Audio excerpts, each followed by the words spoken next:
You can't do a lot of carpentry with your bare hands, and you can't do much thinking with your bare brain. So allow me to add to your mental toolkit and help you navigate some common hazards, because many came up in this debate between GSneed and Phenomiks that are easy to point out. One of the biggest to watch out for is the use-mention error. This one's an extremely common error philosophy students make, according to Professor of Philosophy Daniel Dennett.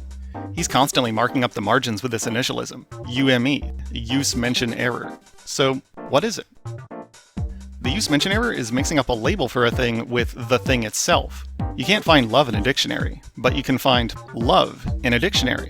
Whoa! You get it? In one case I'm using the word, and in the other I'm mentioning it as a word. It's extremely important to your own clarity of thinking that you can tell whether you're using or mentioning, or you may tie yourself in knots creating paradoxes and trying to reconcile things that aren't even contradictory.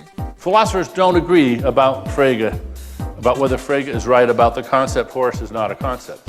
But what every philosopher, I think, agrees on is that the concept horse is not a horse. You can't ride it, it doesn't have to be fed hay. It's a concept. Watch this debate and keep an eye out for it. You'll see by Phenomiks some flagrant use-mention errors. Race is a social construct because it's just something humans made up. The way in which this is true is in referring to categorical labels, but those aren't the thing in question. We could just as easily say color is a social construct, but that's referring to the words we use, not the colors themselves. It's the names for colors that are socially constructed, not the objective differences in the wavelengths, the energy levels of the photons to which the words for those colors refer. When we talk about color, that's probably the objective thing we're talking about. Calling that a social construct is confusing the mentioning of a word with the use of it. So the basic UME is one common mistake of his, but there's a deeper and more subtle one in something called the cited paradox. One grain of sand clearly wouldn't be called a heap of sand, but 50 grains surely would be. So at what number of sand grains does something go from being not a heap to being a heap? Vote now on your phones. If you can't draw a line, then that means the difference between this and this is human defined. Did you spot the UME sneaking in there? It's well hidden. The thing that's human defined is not the difference between this and this, merely the exact point at which it earns the label of being called a heap. I cannot overstate the importance of recognizing it, because Phenomiks is the UME incarnate. Blurry or not fully agreed upon lines for labels don't invalidate objective differences in the things to which those labels refer. At exactly which point does red turn into orange? Well, it's debatable, and we're gonna all draw slightly different lines, but objectively this differs from this.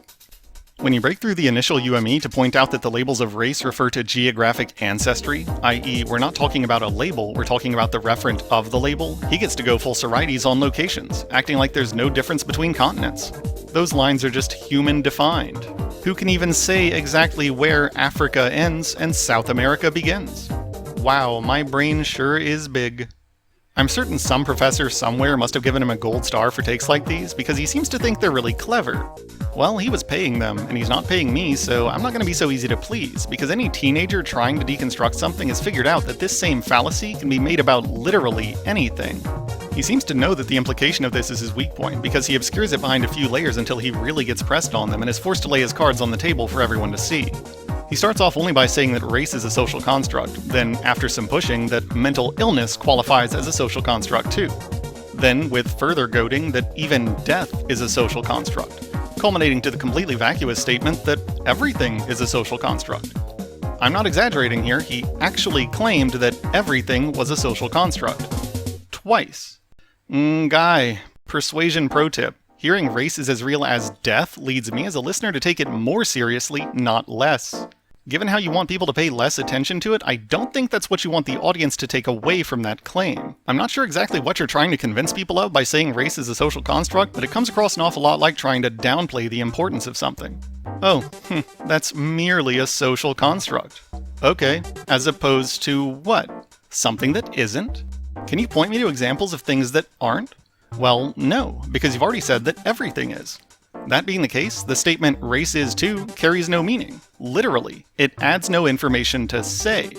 It's just an empty, emphatic exclamation mark with no words in front of it. In real life, outside these cerebral debates, when push comes to shove, where the rubber meets the road, people don't make this error. When I kick you in the balls and you say, "Whoa man, what the hell?" First of all, It is ma'am! second of all, I can just respond using social construct in the way that you do, by saying, pain is just a social construct. Would me saying that make you feel any better? No, you'll understand the use mentioned problem right away, won't you? Because that kind of response wouldn't be referring to the experience of pain. It's referring rather uselessly to the word pain, and saying, that word was created by humans. Well, no shit, but the feeling wasn't. And that's the part that matters. The reason to conflate an object with the term for that object is to downplay the weight of objective reality by pretending it's as human invented as the language used to describe it. But the experience exists regardless of which label is used for it. A rose by any other name would smell as sweet.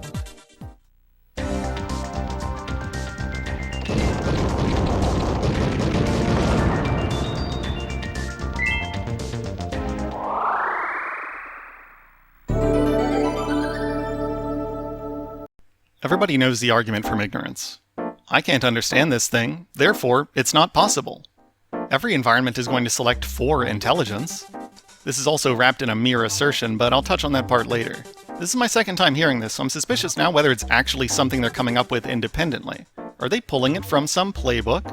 Evolution doesn't work that way. I'm not going to insult his intelligence by saying he's just too dumb to have put the pieces together. No, I'm 100% certain if he sat down, closed his eyes, and thought about this for 10 minutes, he could figure out why it's wrong. The solution to this puzzle is totally within his grasp. He just doesn't like where the picture would point. Evolution doesn't work by continual improvements based on which traits you personally think are better than others, e.g. having a higher rather than lower IQ. This is for the same reason it doesn't always select in favor of being taller rather than shorter, or having less fat over having more. Different environments will have different sweet spots in the combinations of these things. I totally understand the assumptions fueling this though. I get where he's coming from. No environment would select against having stronger bones, right? That's always better. So mutations for bone strength are beneficial, or neutral at worst, while mutations against it are always detrimental. So we ought to expect bones to just keep on getting stronger and stronger forever. Well, why don't we? Why don't we observe such forever improvements in nature? The fact that we're not seeing them is evidence that we must have made some wrong assumptions along the way. Wrong assumption 1, that there are no trade-offs, that we could safely assume something could just keep increasing forever with no end in sight. Think about what a trade-off is. That mutation I mentioned earlier that gave people stronger bones, say it also affects calcification of arteries, causing those people to be more likely to die of heart disease at an early age. Now, is this mutation selected for or against? Vote now on your phones. Seriously, pause the video and write your answer down. Is having unbreakable bones worth dying at 40? Evolution knows the answer, because it's smarter than you. The answer is, it depends. It depends on the environment that you're in. For the same reason it may be worth it in some environments to be more likely to have sickle cell anemia if it means resisting malaria. There will almost always be trade-offs, and what's getting selected for or against depends on when and where you are. Wrong assumption 2, that evolution works by such continual improvements, because it doesn't. This is a process of just good enough. If you can have kids who have kids who have kids, good enough. Those genes are passed on, no matter how you personally feel about their fitness in comparison to others. If they work, they work. Your valuation of them, your personal judgment, is inconsequential. It could be helpful for you to imagine gene mutations as cleverly trying to see how much changing they can get away with. I am kinda anthropomorphizing them here, but this is a really useful teaching tool to get the idea across. The selection pressure of an environment imposes maxima and minima to various traits. Let's just grab one to demonstrate. Disgust response. In our evolutionary history, having too high of a disgust response could have drastically restricted your diet. Therefore nutrition, therefore ability to produce offspring. If there are healthy foods you find gross, you miss out on more balanced nutrition, and might get weeded out for it. Similarly, having too low of a disgust response could have hampered you too. If you weren't grossed out by fecal matter, you might not have minded it around your water supply. If you took no issue with infections on your wounds, you might not have bothered to clean them. If you weren't disgusted by the smell of vomit, you might have been more likely to hang out with people who were sick. Any of those things being the case, you're probably more likely to die young. It's the environment that you're in that determines these minima and maxima, how much any trait can get away with varying. Contrast these levels to those of the modern world. With the huge nutrition variety and vitamin access we now have in different flavors, or no flavoring at all, there's probably less selective pressure on that maximum. Here and now, you may be able to be extremely picky and have it not affect your reproduction at all. Conversely, with modern science and general medical knowledge, we no longer need much of a minimum disgust response either. We know what diseases are and how to prevent and treat them. You can engage in absolute filth and we'll remove your parasites, sanitize your infections, and keep you alive just fine. The human genome is constantly attempting different combinations and mutations, leading traits to vary in different ways in all directions, limited only by the boundaries of what it can get away with and still reproduce. Like a gas that expands to fill its container in an environment that isn't imposing as close of selective boundaries on a trait, that trait is more free to vary. You can't just pick a direction, call it better, and assume evolution will keep taking us that way. It is not at all difficult to imagine different environments that select for different levels of mental traits. Think of the trait of delayed gratification in two environments. Even assuming the populations inhabiting them started identically and that there's no maximum, no level so high it gets selected against, then if you can get away with having a higher time preference here than here and still reproduce, then you'll have it. These populations will have different averages because one's able to get away with having a different minimum level of patience than the other. If one population has to plan for a regular cycle of being without food while another has abundant food or more chaotic environments where planning tendencies wouldn't help, is it so outside the realm of possibility that these groups might differently develop delayed gratification? Or future planning? Or intelligence? So there doesn't even need to be a maximum getting selected against for there to be a different outcome. I mean, I feel kinda condescending saying this, but it must be said. We didn't start smart and evolve down. The idea isn't that we all started as geniuses everywhere and different groups face different levels of downward selective pressure on their IQs. No, it's that different environments have better or worse returns on the investment of being smarter, and stronger or weaker punishments for being dumb. That in some places you can't so easily get away with being dumber and not have nature punish you for it. Now, I've been really generous so far talking around the third wrong assumption, but that's kinda just to show off that I don't even need it to say anything I've said so far. It just helps to know. That third wrong assumption is that intelligence could never be selected against. Again, it's not necessary that it could, but couldn't it be? Apply brain. We need brain. If you have low time preference in a world with food-stealing raiders, your tendency towards food storage may only serve to make you a bigger target than someone who's less patient and eats everything they find within a day. That person has less to steal. You've wasted a bunch of resources and energy on something that benefited your competitors over you. Traits may superficially seem like they're always good, but could still be selected against. For a more modern example, if you're highly intelligent and engage in a bunch of careful long-term planning so you can invest in your future kids' development, if you wait on finding the perfect spouse, you may never get there. Or if you do, it may be very late in life, limiting the number of kids you can have or effectively raise. Congrats, you got a couple, maybe. That scenario is probably not even replacement level. Meanwhile, look at me, Grug Brain. Say I'm an absolute retard gorilla who's humped everyone he saw since junior prom and has spurted out 7 kids, and is already a grandfather. Whose genes are more present in the population? Which one of us won that evolutionary duel? It sounds like idiocracy, but buddy, where's the lie? The future is run by those who show up. If having an IQ of 80 causes you to pass on your genes more than someone with an IQ of 120, the IQ of the population doesn't rise, it falls. That's for the same reason if everyone above 5'10 died tomorrow, the next generation would be shorter, not taller. All of these are arguments from ignorance, and against them you only need to keep in mind that your inability to imagine such scenarios isn't evidence that they're impossible. Only that you lack the creativity, or more likely are selectively not applying it here, to come up with any potential counterexamples to things you want to believe.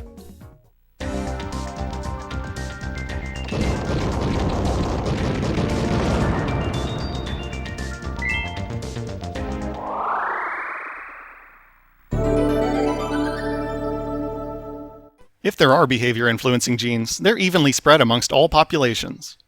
This was already partially in the presumption of believing IQ would have to be the same everywhere, but I think it warrants its own section, because he seems to call into question the very existence of behavior-influencing genes at all. I was in a debate recently that had me checking this out. I expected, but wasn't sure, that genetic variation might explain a bunch of obesity vectors. How does your body handle sugar, your metabolism? How quickly does it enter into or leave ketosis? Does it grab up any lipids it can or just let them slide on through? I expected, with my noggin, there's probably differences in these things between people to some degree, resultant from them having different genes. So I checked this out and saw not only stuff like that, but a boatload of these behavior-influencing genes too. Genes influencing how easily you're satiated, how large your appetite is, overeating, substance abuse, reward behavior, motivation, decision making. Now, audience, you may be wondering, why are you bringing up a random-ass study on obesity rather than just linking him to an article on what behavioral genetics is? And yeah, I could have just pointed to that entire field and been like, look, it exists. Well, what I'm demonstrating is, if I was able to stumble upon a trove of behavior-influencing genes being talked about by accident, that tells me that he didn't even look. The unmitigated gall! This is not controversial. The presence of genes that influence behavior is 2 mouse clicks away from everyone watching this video right now. One, if you're already in the search bar, type in the heritability of and fill in the blank. Exercise behavior, aggression, whatever. It's probably not 0. Now, in fairness, these things may not manifest identically in different environments. For example, we have a whole bunch of abundant sugar. No matter where you are in the Western, modern, first world, you can get thousands of calories of sugar for pocket change. In this environment, the one you and I are in right now, genes influencing how much sugar you consume when it's abundant are able to have their variance matter. By which I mean, when these genes are more or less prevalent in a population, it actually affects them. It appears in the phenotype. Conversely, in places with restricted sugar, these same genetic variations may not do anything at all. Here, they may explain a bunch of the variance and outcome, when over there they might just be meaningless DNA with no known effect. What are these proteins doing? I don't know. They don't know because they're not in an environment that allows the variance to manifest as differences between individuals. This whole if they exist musing is just weird to me. How would it have been possible for us to have so rapidly domesticated foxes? It has been less than 1 human lifetime if the differences in their behavior weren't explained largely by the differences in their genes. All you need to do is define a trait, like friendliness towards humans or something, and breed only the ones that are best at it. To whatever extent that trait varies with genes, you're breeding for it. The ones friendliest towards people probably had the highest concentrations of genes that contributed towards that trait. Whatever genetic contributions most manifest as that, you're grabbing the highest concentration of and using to make the next generation. And to do that, we didn't need a microscope, or genome-wide association studies, or knowledge of any specific genes or pathways resultant from different proteins working together, or any of that. We can literally just blindly select for this trait and have it work, which is probably how we domesticated everything else.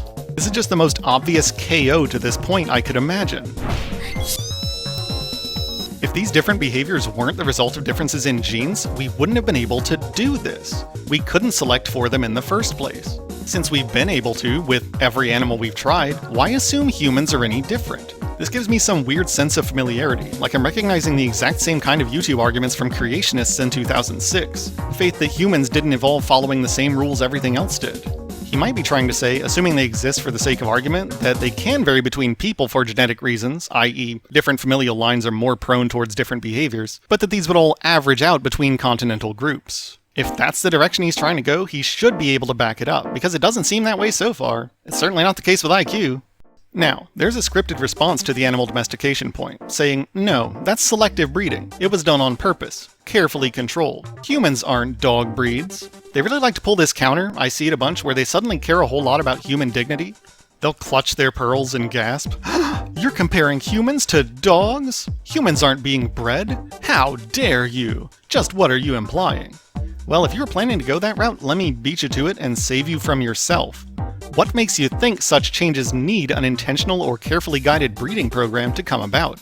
Hunting by humans alone has caused a bunch of changes in the populations of other animals. By throwing back small fish and keeping large ones, we have, over the years, bred smaller fish. By hunting elephants with tusks, we're breeding them to not have tusks so often. When we shoot rams for having bigger horns, we're breeding them to not grow their horns so large. So I'm helping you here by keeping you from trying to bring up the point that such population breeding needs some willful guidance or laboratory controls. It surely doesn't. If hunters decided to only hunt light-pelted deer, they'd be breeding deer to have darker pelts. It works, and intention is not necessary to the process. Literally any non-random selection will do this, and it doesn't just apply to physical traits. We know behaviors can be selected for intentionally because we've done it, but they don't need to be. Just like physical selection, behavior selection doesn't need to be intentional either. I debated against including this next paragraph because it's deeper than I usually see these discussions go. This is like Racism 102. If you haven't at least passed the freshman courses, you might not be able to follow, so bear with me here. That example about hunting light-pelted deer accidentally breeding darker ones? That still works. That's still true, even if their pelt color is entirely the result of something you might call environment. Don't run away just yet. You need to see this. If there's any variance in the stuff they do that affects their pelt color, the plants they choose to eat, how much time they spend in the sun, how much they rub themselves on trees, I don't know. Whatever self-selecting behaviors there are that influence color, those behaviors are also things we're selecting for. Let me repeat that. We're not simply selecting for direct influences on fur pigment, but also, without even trying, we're capturing behavioral genes with this selection criterion too. I could see that gene-environment complication sounding really confusing. I'm sorry, but we're out of the woods now. Everything's cool. Genes influence behavior, they're not ubiquitous between familial lines, they can be selected for, and this selection doesn't need to be purposeful or carefully controlled. This is still true of humans, so it is a wild assertion that groups separated into different selective pressures for tens of thousands of years would all end up identical in their behavioral tendencies. Is it honestly so inconceivable that different environments might select for different behaviors the same way they selected for everything else? Why do you think your dog is friendlier than a shark? There are a lot of other ones he makes, but they're less fundamental errors, so I'm just going to shoot through without a speech. Single motherhood causing the worst outcomes we see due to black fathers being in prison. Yeah, those guys do more damage when they're present than absent. Sounds kinda heartless, but having a felonious father sent to prison is probably the best thing for him. Black people being horribly over-policed? Nah. Crime correlating more with poverty than race? Nah. Black people being overcharged for the same crime? Nah. Control for IQ and that gap disappears too. Sorry I don't have big rants lined up for these, just ta-da.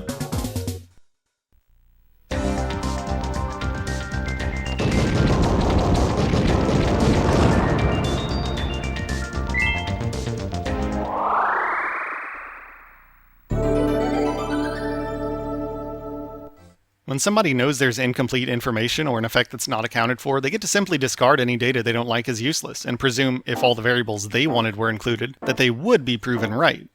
The data is just not out there yet, but I'm sure when it's done it'll confirm what I already want to be true. There are a few examples of this. One, he's very dismissive of twin studies as overestimating heritability. Sharing a womb environment, it goes, is some major similarity that other non-twin siblings are missing out on. He doesn't bring up, perhaps doesn't know, that you can compare monozygotic to dizygotic twins. You can look at two people with as similar as we can ethically create family and womb environments, but who don't share identical genes, and see how much of a difference results in a rough doubling of their genetic similarity. Expanding upon that, comparing dizygotic to non-twin siblings, correcting for age, also tells us coming from the same womb at the same time is pretty meaningless in adulthood. Now I'm going to crystal ball a guess at how what I just said could be strawmanned. I'm reaching across time here into a possible future to respond to a misinterpretation that hasn't been made yet, but if I didn't clarify this, would be. So you're saying womb environment is meaningless? What about moms who smoke, or moms who drink? Ooh-da-ha. Ooh-da-ha! Again, let me save you from yourself. No, that's not the argument. What I'm saying is when you have the same mom, is she a smoker, is she a drinker, etc., the effect of sharing that womb at the same time making you more similar than not sharing it at the same time seems to be insignificant. The only effect of this I could find, and I looked for a while, is when a female shares a womb with a male. This early flooding of extra testosterone may cause measurable effects in her later in life, but that's not what he's talking about, is it? He also points towards shared infant environment in twins reared apart studies, because they aren't always separated at birth. Wow, they're really not separated on the day of their births. Never would have seen that coming. Color me black science man. It just tends to be around when they're, toddlers. He found an outlier that was separated at 9, and, well, if you're gonna say that's a problem, tell me what effect size you think a shared infant environment has in adulthood. For IQ, we know it's not doing much, because monozygotic twins reared apart are more similar than dizygotic twins reared together. What is the excuse here?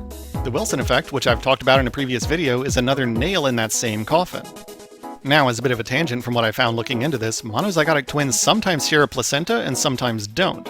When they share one, it's often the case that one fetus is better positioned to receive nutrients, so these identical twins end up looking not so identical as babies. The assumption of an identical womb environment in these cases where it's not actually identical can end up underestimating the heritability of their traits. This is backwards from the case he's making.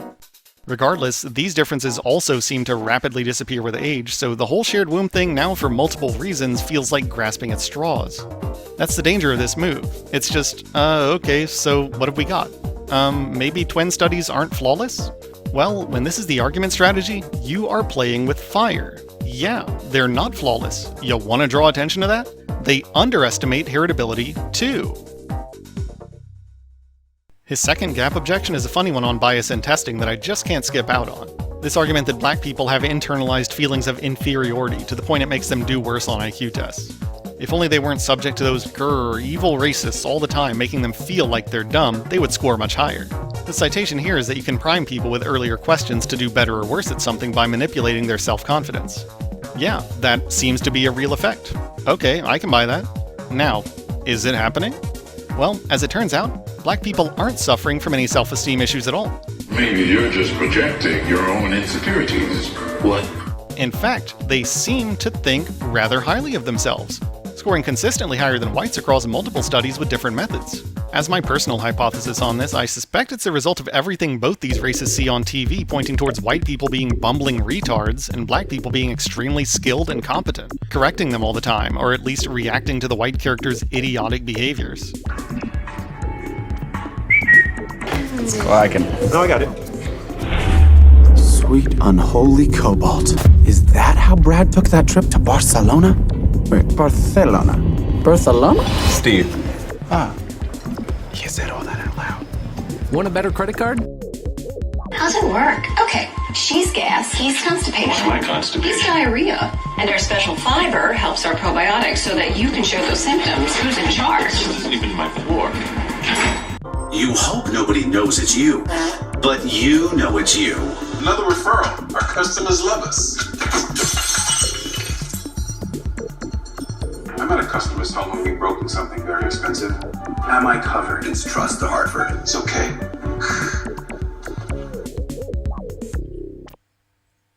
But regardless of the cause, if there's a self-esteem handicap in IQ testing, which group is the one suffering from it? Be careful with making arguments like these, because controlling for self-confidence doesn't narrow the gap, it widens it.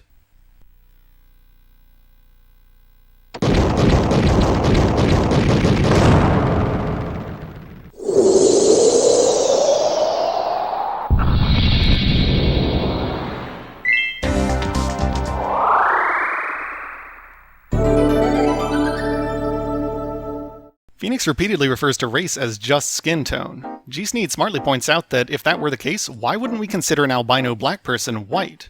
The fact that we don't evidences that we must be referring to something besides just skin tone. There are a bunch of other physical features that betray one's ancestry, which is the actual thing we're talking about. If that weren't the case, we wouldn't still call an albino black person black, because we'd have no way to tell. Phenomiks initially responds to this by saying, yeah, you wouldn't be able to tell, implying he actually does think that skin tone is the only discriminator. Well, it's not, and an albino black person clearly isn't white because a bunch of other traits are different, not just one, such as bigger lips or a broader nose, black people's hair, etc. By pointing out these differences, GSneed's additionally implying that not only are there a bunch of features different on average, but that they aren't all necessarily physical either. It makes the audience wonder, what else might be different? Good move. Phenomiks then points to his own hair, saying, well, my hair is dark. Does that make me black?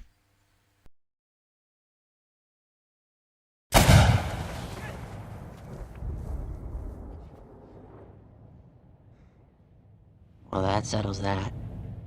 I was so willing to commend you for behaving respectfully, and then you had to go and tip your hand like this. This is the straw man's cousin. I'm not just going to misrepresent what you think, but disprove it with a reductio ad absurdum. To which GSneed rightly responds, are you fucking serious right now? For real, are you implying he thinks having dark hair makes you black? If not, why ask the question? This behavior makes me wonder if all those use mention errors earlier were actually errors at all, because now they kind of just seem like obfuscation. It makes me wonder if Phenomiks really had just confused himself, or was willfully trying to confuse the audience, because what else does it benefit him to act this way? GSneed early on fingers Japan as an example of an extremely orderly country, to which Phenomiks counters by saying, that's subjective. I have discovered, by way of hindsight, a neat tactic when somebody raises an objection of subjectivity. You can just ask if he disagrees.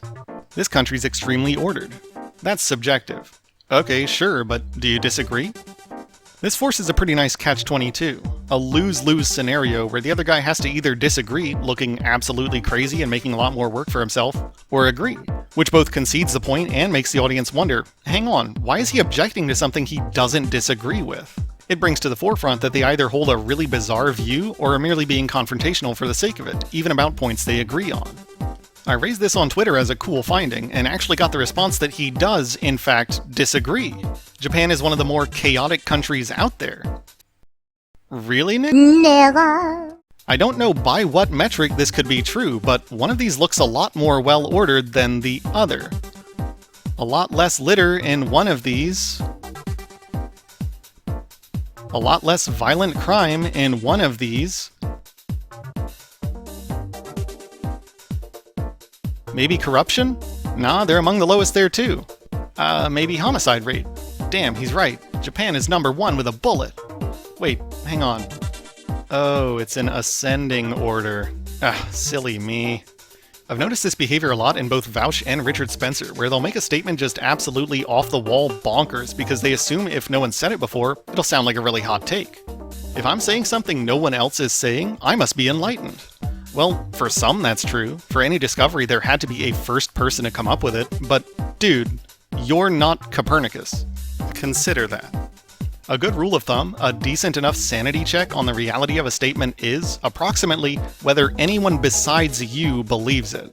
My untested and totally biased hypothesis on what's fanning this mindset is that they've in the past experienced a feeling of confusion by people who've talked over their heads, and rationalize it by acting like, if I can confuse others, maybe they'll feel like I'm talking beyond their level. If I can induce this same feeling in them, they'll think I'm smart. But most things that aren't believed probably go unbelieved, not because they're things so secretly ingenious only the speaker is capable of grasping them. No, most things that aren't believed probably go unbelieved because they're wrong. Which of these is more likely? Reality independent of observation, right? Independent of observation? Yes. Are you really going to pick apart the phrase independent of observation? If I walk away from a tree in the woods and come back at the end of my hike to see it as a fallen tree, did it fall? If you answer, no, that tree never fell, because falling wasn't observed, well, you've got a lot of explaining to do, Sherlock. Poor schmuck died in his sleep. Ah, Watson, my friend, if he was sleeping, then no one was conscious to observe it. That means his death never happened. I've now run into the tier of reality denial I no longer feel I can safely interact with. If you thought the claim about Japan being one of the more chaotic nations was wild, there were a lot more. Like the people fleeing North Korea or trying to escape from capitalism. Going after stuff at that level kind of just feels like a time waster. I'd like to change beliefs people actually have, not just shoot fish in a barrel pointing out how dumb something is that no one believes anyway. I do normally try to come off as a little nicer than this, but I feel like there's a certain type of person who's not going to be able to change their views without at least a little public embarrassment. So if somebody's got to be the bully, then I'm the only person who I trust with that responsibility. Hopefully wasn't too abrasive though. I try to explain things very simply using analogies and stories because that's the only way a grug like myself can easily wrap his head around stuff. Like, if I've got brain damblage and I can understand points presented in this way, then I'm certain anyone else watching could too. So if you see these arguments come up again, feel free to drop clips from this video, restate them in your own wording, whatever you want. I just don't like seeing bad arguments hanging around in the air with no response.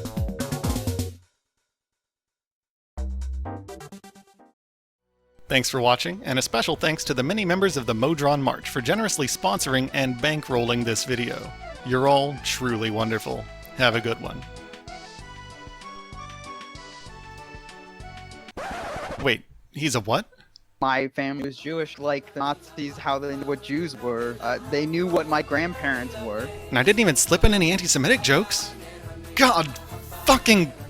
Okay, fine, I'm cool, I'm fine. Next time.